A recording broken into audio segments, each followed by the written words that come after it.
नारायण।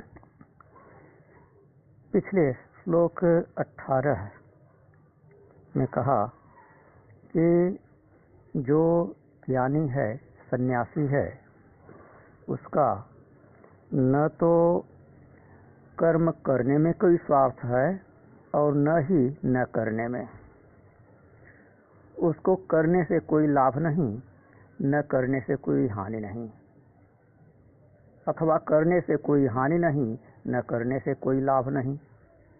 किसी में भी उसको कोई हानि लाभ नहीं है। नैव तस्य कृतेनाथो न अकृतेनेह कश्चन। न तो उसका करने में कोई स्वार्थ है और न ही न करने में कोई स्वार्थ है। उसकी निरंतर ब्रह्माकार वृत्ति रहती है, इसलिए कर्म न करने से उसे प्रत्यवाय नहीं लगता। सब कुछ उसका अपना ही स्वरूप है, इसलिए उसे अलग से किसी के लिए कुछ नहीं करना है।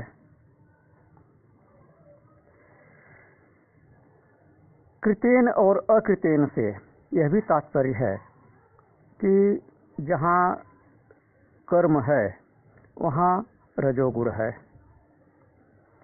और जहाँ अकर्म है, न करना है, वहाँ तमोगुण है। सन्यासी का रजोगुण तमोगुण से कोई संबंध नहीं है। तो जब तक जीव भाव है तब तक करना या न करना, जब तक शरीर है तब तक करना या न करना, यह तो शरीर के प्रकृति के स्वभाव बस लगा ही रहेगा। किंतु जो तत्ववेत्ता है वह करने या न करने से अथवा किसी भी व्यक्ति या किसी भी प्राणी के, किसी भी देवता के आश्रित नहीं रहता है। वह निरालंब होता है। करना न करना दोनों उसके स्वरूप भूत हो जाते हैं। गोस्वामी तुलसीदास जी ने भी कहा है, कर्म की हो वही स्वरूप ही चीन है। स्वरूप का ज्ञान हो जाने के उपरांत कर्म अपने आप छूट जाता है। कर्म करते बनता ही नहीं है। तो जिसको ज्ञान हो गया है उससे तो कर्म स्वतः ही नहीं होता है, और जिसका ज्ञान अभी परिपक्व नहीं हुआ है किंतु तीव्र जिज्ञासा है और वह संन्यास का अधिकारी है, तो उसके लिए भी कर्म का निषेध इसलिए किया गया है कि कर्म से उसके ध्यान में विक्षेप आएगा। कर्मकांड अलग चीज है, ध्यान अलग चीज है। चिंतन, ब्रह्माकार वृत्ति, यह अलग चीज है। तो ब्रह्माकारता में, अद्वैत निष्ठा में कर्म करने से विक्षेप आएगा। अद्वैत निष्ठा पुष्ट नहीं हो पाएगी। तो इसलिए जो परम ज्ञानी नहीं हैं, जो ब्रह्म रूपता को अभी प्राप्त नहीं हुए हैं, उनके लिए भी कर्म का निषेध कर दिया गया है ताकि वे एकाग्र होकर ब्रह्म रूपता को प्राप्त कर सकें। किंतु यह बात जो कही गई वह केवल सन्यासी के लिए कही गई, और सन्यासी के लिए यह जान लेना आवश्यक है कि सन्यासी केवल ब्राह्मण ही होता है। केवल ब्राह्मण को ही सन्यास में अधिकार है शास्त्र मर्यादा के अनुसार। तो जो ब्राह्मणत्व विशिष्ट ब्रह्म जिज्ञासु है उसको सन्यास लेने का अधिकार है, और सन्यासी को कर्म छोड़ने का अधिकार है। अधिकार ही नहीं अपितु उसके लिए कर्म निषिद्ध हो जाता है। क्षत्रिय विशिष्ट ब्रह्म जिज्ञासु अथवा वैश्य विशिष्ट ब्रह्म जिज्ञासु अथवा शूद्र विशिष्ट ब्रह्म जिज्ञासु को संन्यास लेने का अधिकार नहीं है। उनके लिए कर्म का ही विधान है, कर्म से ही उनकी मुक्ति होगी। इसलिए अगले श्लोक में अर्जुन से कहते हैं, तस्माद् असक्त सत्संग कार्यं कर्म समाचर असक्तो ह्याचरन् कर्म परमाप्नोति पूरुषः कर्मणैव हि संसिद्धिम् आस्थिता जनकादयः लोक संग्रह में वापि संपत्तिं कर्तुमर्हसि। कहते हैं कि अतः तुमको अनासक्त होकर सर्वदा करने योग्य कर्म करना चाहिए। अतः से क्या तात्पर्य है? तस्मात् से क्या तात्पर्य है? तस्मात् असक्त सत्संग कार्यं कर्म समाचर। तस्मात् क्यों कहे? क्योंकि पीछे वाला श्लोक जो है वह सिद्ध के लिए है, ब्राह्मण सन्यासी के लिए है। अर्जुन ब्राह्मण सन्यासी नहीं है, इसलिए कहते हैं कि तुम ब्राह्मण सन्यासी नहीं हो, न ब्राह्मण हो न सन्यासी हो। दोनों बातें अलग अलग हम इसलिए कह रहे हैं कि ब्राह्मण को सन्यास में अधिकार है, तो सन्यासी कह दिया तो ब्राह्मण उसमें सन्निहित है, लेकिन सन्यासी जो होगा और अनिवार्य रूप से पहले ब्राह्मण रह चुका होगा। जो ब्राह्मण है उसका सन्यासी होना अनिवार्य नहीं है, किंतु वह कर्म छोड़कर सन्यास लेने का प्रयास कर सकता है, उसका अधिकार है। अर्जुन का सन्यास में अधिकार नहीं है, इसको कर्म छोड़ने का अधिकार नहीं है। इसलिए उससे कहते हैं तस्माद् असक्त सत्संग कार्यं कर्म समाचर या असक्तो ह्याचरन् कर्म परमाप्नोति पुरुषः। अतः तुम अनासक्त होकर सर्वदा करने योग्य कर्म करो, क्योंकि जो पुरुष अनासक्त होकर कर्म करता है वही परम गति को प्राप्त होता है। तो यहाँ क्रम मुक्ति की ओर संकेत है। कर्मों के द्वारा क्रम मुक्ति बताई गई है क्रमशः। परम शब्द का अर्थ यहाँ पर उड़िया बाबा करते हैं कि इसका तात्पर्य ब्रह्मा से है, क्योंकि यह जिज्ञासु का प्रकरण है, यह ज्ञानी का प्रकरण नहीं है। अर्जुन जिज्ञासु की श्रेणी में है, ज्ञानी की श्रेणी में नहीं है। इसलिए कहते हैं कि असक्तो ह्याचरन् कर्म परमाप्नोति पुरुषः।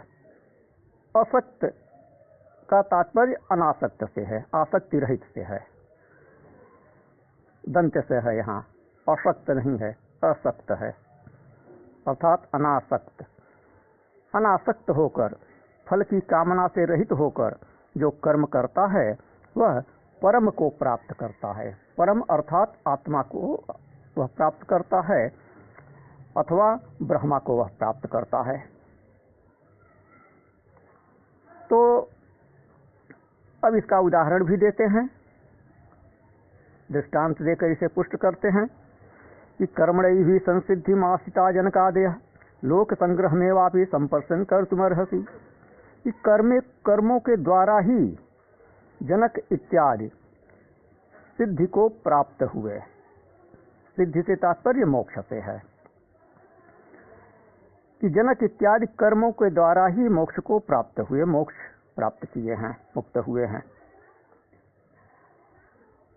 इसके अतिरिक्त लोक संग्रह की दृष्टि से भी तुम्हें कर्म करना चाहिए।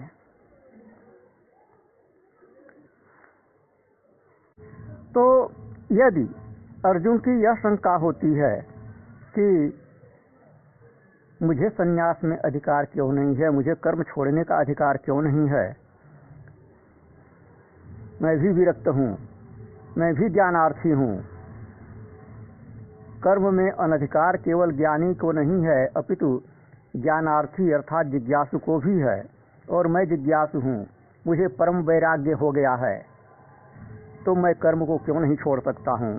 यदि ऐसी शंका अर्जुन करता है तो उसके लिए कहते हैं कि क्षत्रिय को संन्यास में अधिकार नहीं है। और उदाहरण देते हैं, जनक इत्यादि ने संन्यास लिए बिना ही सिद्धि को, मोक्ष को प्राप्त किया। राजा जनक, जानश्रुति, अश्वपति जनक आदि से उस श्रेणी के अन्य राजाओं का भी उदाहरण देते हैं। जनक इत्यादि कहते हैं कि जनक इत्यादि ने कर्म करते हुए ही संसिद्धि को प्राप्त किया। तो कुछ लोग इसका यह अर्थ लगा लेते हैं कि जनक का उदाहरण दे रहे हैं तो सबको जनक का अनुसरण करना चाहिए। तो यह बात ब्राह्मणों और सन्यासियों पर भी लागू कर देते हैं। यह ध्यान नहीं देते हैं कि यह बात अर्जुन के लिए कही गई, क्षत्रिय होने के कारण उससे कही गई। उससे पहले सन्यासी की बात उसे बताती गई कि सन्यासी को केवल कर्म छोड़ने का अधिकार है, अन्य को नहीं। और कर्म ऐसा नहीं है कि कर्म छोड़ने से ही मुक्ति होगी, केवल कर्म करते हुए भी मुक्ति हो सकती है। इसलिए कहते हैं कि जनक इत्यादि कर्म करते हुए ही मुक्त हुए थे, इसलिए तुम भी कर्म करते हुए ही मुक्ति का मार्ग ढूंढो। कर्मणैव हि संसिद्धिम, इससे यह अर्थ नहीं है कि केवल कर्म से सिद्धि होती है। इसका अर्थ यह है कि जिसके लिए जो कर्म विहित है उसको वह करते हुए सिद्धि होती है, और जिसके लिए कर्म का अधिकार समाप्त हो गया है, कर्म का निषेध हो गया है, उसको कर्म न करने से सिद्धि होती है। क्षत्रिय की सिद्धि केवल कर्म करने से ही होगी, यहाँ पर यह तात्पर्य है। कर्मणैव हि संसिद्धिम आस्थिता जनकादय, कहकर कहते हैं कि कर्म के द्वारा ही जनक इत्यादि को सिद्धि अर्थात मोक्ष प्राप्त हुआ। तो नकारात्मकता को हटाने के लिए ऐसा कहते हैं, हीन भावना को हटाने के लिए ऐसा कहते हैं कि ऐसा नहीं है कि केवल ज्ञानी ही मुक्त होता है, कर्म करने वाला भी मुक्त होता है। यहाँ ही का तात्पर्य भी से है। ऐसा नहीं समझना चाहिए कि केवल कर्म से होता है। लौकिक उदाहरण लें कि किसी परीक्षार्थी में, किसी युवक में ऐसी भावना बैठी हुई है कि मैं हिंदी मीडियम का हूँ, आईएएस का कंपटीशन में पास नहीं कर सकता। तो उसके लिए उसका गुरु कहता है, अनुभवी व्यक्ति उसका वरिष्ठ कहता है कि नहीं, अमुक अमुक को देखो, हिंदी माध्यम से ही इन्होंने आईएएस की परीक्षा पास की है, कलेक्टर बने हैं, सचिव बने हैं। तो यहाँ ये तात्पर्य नहीं है कि केवल हिंदी से ही आईएएस बना जा सकता है। अंग्रेजी माध्यम से और अन्य जो मान्य भाषाएं हैं संघ लोक सेवा आयोग में, उनके माध्यम से भी आईएएस बना जा सकता है। लेकिन हिंदी वाले को यहाँ पर उत्साहवर्धन करते हुए कहते हैं कि देखो अमुक अमुक ने हिंदी भाषा से ही आईएएस पास किया है।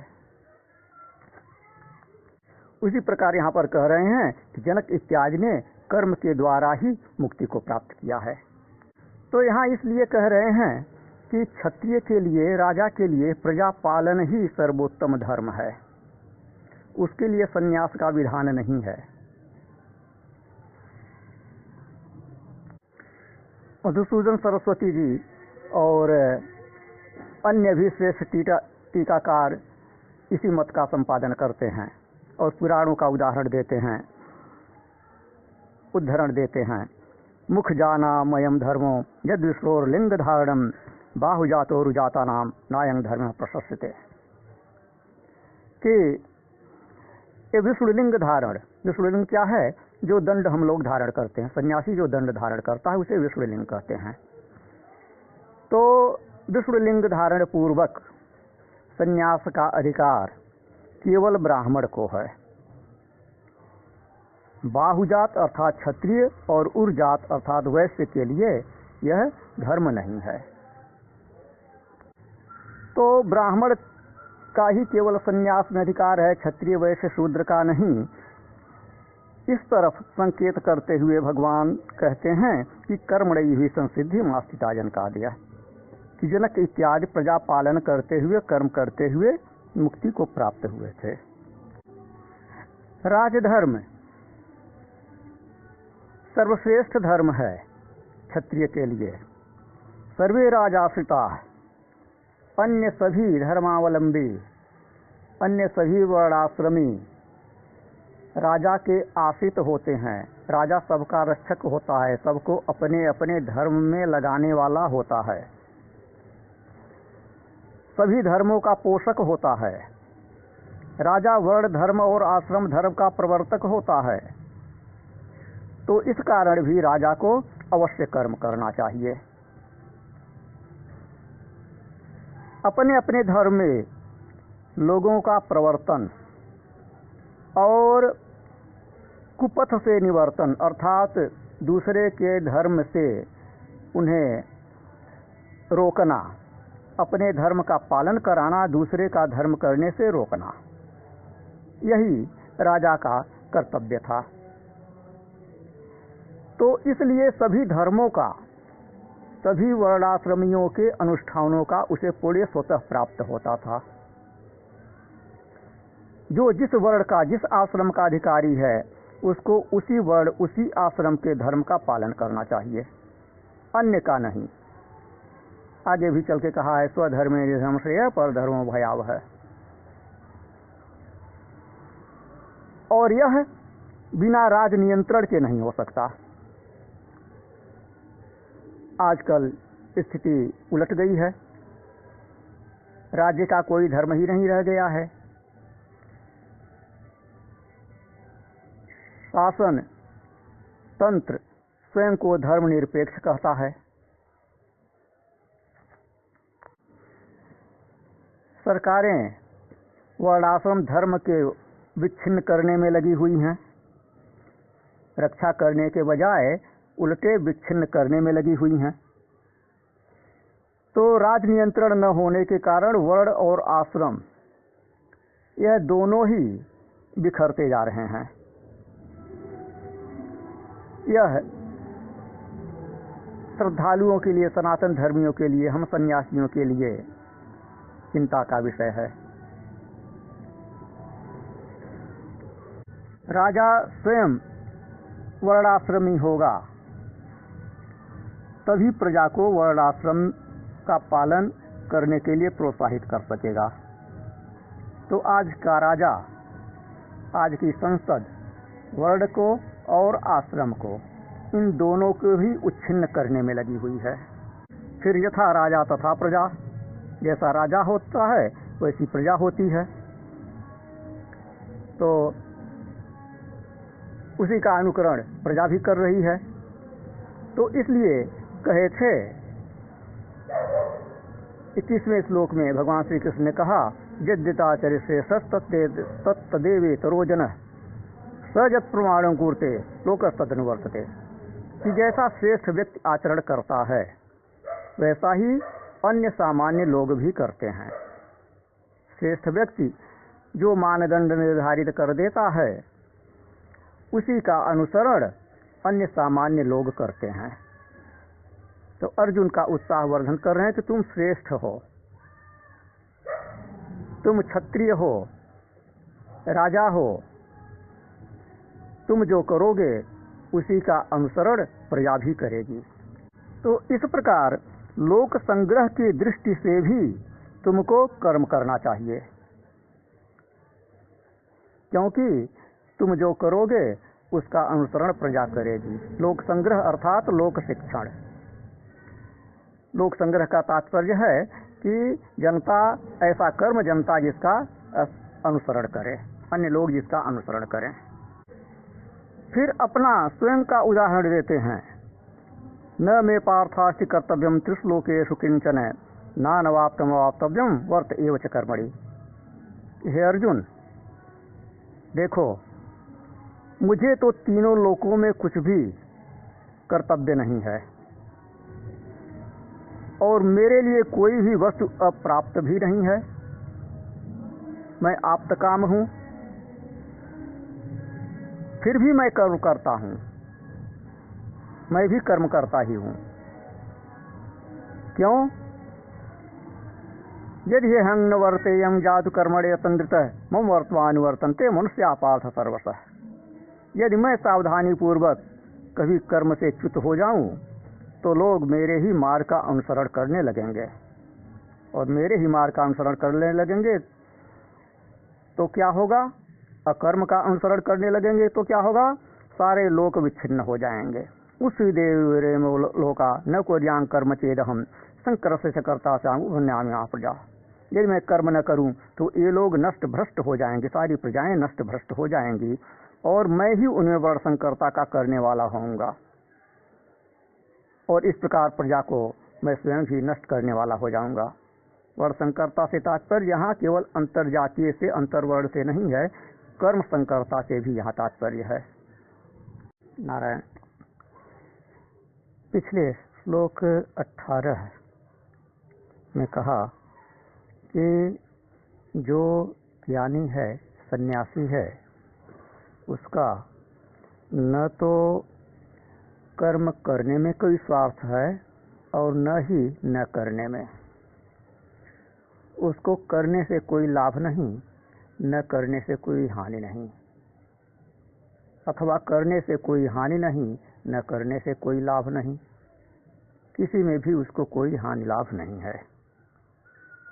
नैव तस्य कृत